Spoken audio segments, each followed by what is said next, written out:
কুষ্টিয়া জেলার দৌলতপুরে বিদ্যুতায়িত হয়ে জিসার নামে 11 বছরের এক স্কুল ছাত্রের মৃত্যু হয়েছে। আজ মঙ্গলবার সকাল 10:30টার দিকে পোয়ালবাড়িয়া নাসিরুদ্দিন বিশ্বাস সরকারি প্রাথমিক বিদ্যালয়ে টিনের ছাউনির উপর পড়ে থাকা স্যান্ডেল আনতে গিয়ে এই দুর্ঘটনা ঘটে। বিদ্যুতায়িত হয়ে মৃত্যু হওয়া জিসান উপজেলার ফিলিপনগর ইউনিয়নের পোয়ালবাড়িয়া গ্রামের কামাল হোসেনের ছেলে এবং পোয়ালবাড়িয়া নাসিরুদ্দিন বিশ্বাস সরকারি প্রাথমিক বিদ্যালয়ের 3য় শ্রেণীর শিক্ষার্থী ছিল। কুষ্টিয়া দৌলতপুর থেকে রাজীব হোসেনের তথ্যচিত্র। পুলিশ ও স্থানীয় সূত্রে জানা গেছে, 3য় শ্রেণীর শিক্ষার্থী জিসান আজ মঙ্গলবার সকালে স্কুল আঙিনায় খেলা করছিল। খেলার সময় চোখে পড়ে স্কুলের টিনের চালের উপর একটি স্যান্ডেল পড়ে আছে। জিসান সেটি আনতে টিনের চালার ওপর উঠতে চায়। এ সময় বিদ্যুতায়িত হয়ে সে ছিটকে নিচে পড়ে যায়।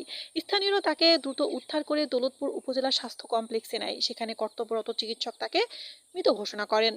ওই বিদ্যালয়ের প্রধান শিক্ষিকা মদিনা খাতুন জানিয়েছেন, তিনি সহ বিদ্যালয়ের অন্যান্য শিক্ষকরা ক্লাসে ছিলেন। হঠাৎ বাইরে শোরগোল শুনতে পান।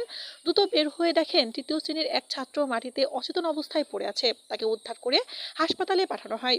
এ ব্যাপারে দৌলতপুর উপজেলার স্বাস্থ্য ও পরিবার পরিকল্পনা কর্মকর্তা তহিদুল হাসান জানান, বিদ্যুৎপৃষ্ট হওয়া এক শিক্ষার্থীকে উপজেলা স্বাস্থ্য কমপ্লেক্সে আনার আগেই তার মৃত্যু হয়েছে। স্কুল ঘরে টিনের চালায় শিশুটি বিদ্যুৎপৃষ্ট হয়েছে বলে জানতে পেরেছেন। দৌলতপুর থানার ভারপ্রাপ্ত কর্মকর্তা মাহবুবুর রহমান জানিয়েছেন, স্কুল ঘরের টিনের চালা থেকে স্যান্ডেল কুড়িয়ে আনতে